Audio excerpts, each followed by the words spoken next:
राम राम जी। आज मैं आपको सुनाऊंगी नरक चतुर्दशी की कहानी। नरक चतुर्दशी कार्तिक कृष्ण चतुर्दशी के दिन को कहते हैं। इस दिन यह पर्व माना गया है।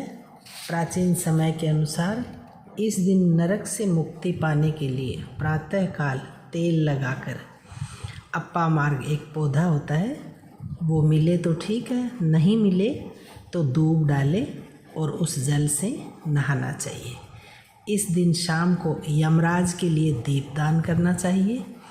कहा जाता है प्राचीन समय से कि इस दिन भगवान श्री कृष्ण ठाकुर जी हैं, उन्होंने नरकासुर नाम के दैत्य राक्षस का संहार किया था।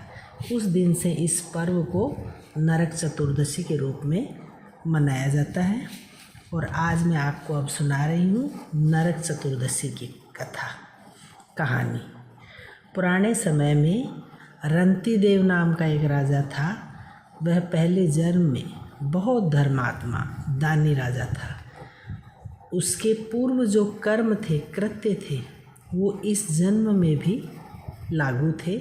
राजा ने अपार दान देकर सत्कार्य किए, लेकिन जब उसका अंतिम समय आया तब यमराज के दूत उसे लेने के लिए आए।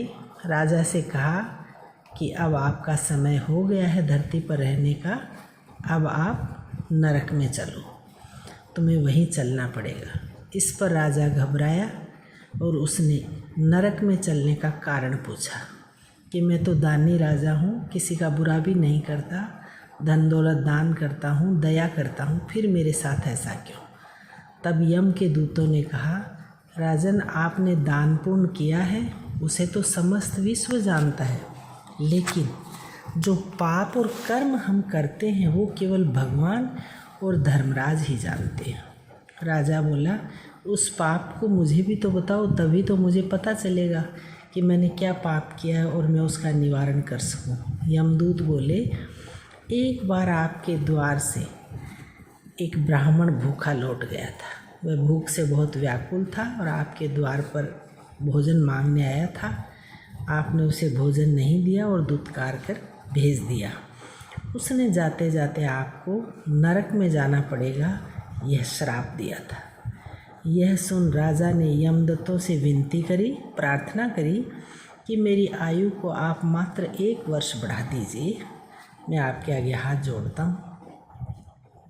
इस विषय पर दूतों ने बिना कोई सोचे विचारे 1 वर्ष की इजाज़त दी और यमदूत के पास लौट गए। राजा की आयु 1 वर्ष बढ़ गई थी। यमदूत चले गए। राजा ने पंडित, ज्ञानी, ऋषि, मुनि, धर्मार्थियों को बुलाया और मुक्ति का मार्ग पूछा कि मेरे जो इस जन्म में कर्म अच्छे हैं, लेकिन पूर्व जन्म का यह एक कर्म ऐसा है जिसमें ब्राह्मण भूखा गया और उसने मुझे श्राप दिया नरक में जाने का, तो इस नरक में जाने से मुक्ति में से मुझे कैसे मिले?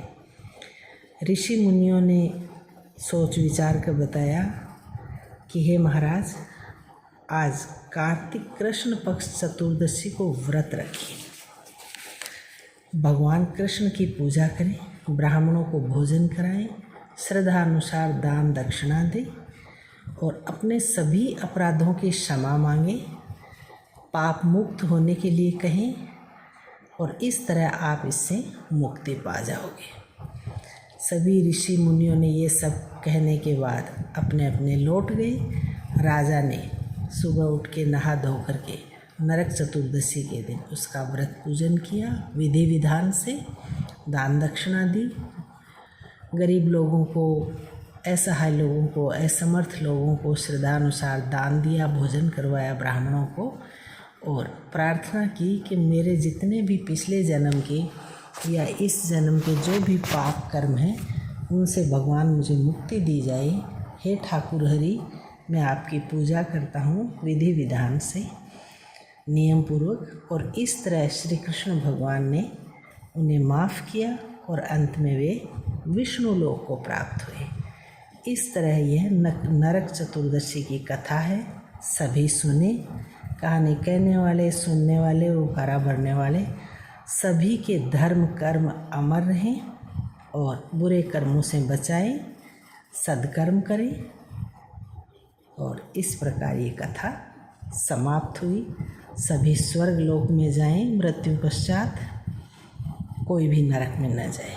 हे भगवान श्री कृष्ण, प्रणाम, सभी के पाप मुक्त करना। राम जी, छोटी दिवाली के बारे में पुरानी मान्यताओं, किंवदंतियों या कथा कहानियों के अनुसार ऐसा बताया गया है कि कार्तिक लगते की 14 को छोटी दिवाली मनाते हैं हम सभी। उस दिन बेसन हो या आटा हो, उसमें तेल, हल्दी, थोड़ा सा दही मिलाकर उबटन बनाना चाहिए, पूरे शरीर पे मलना चाहिए और बाद में निवाए पानी, गुनगुने पानी से नहाना चाहिए।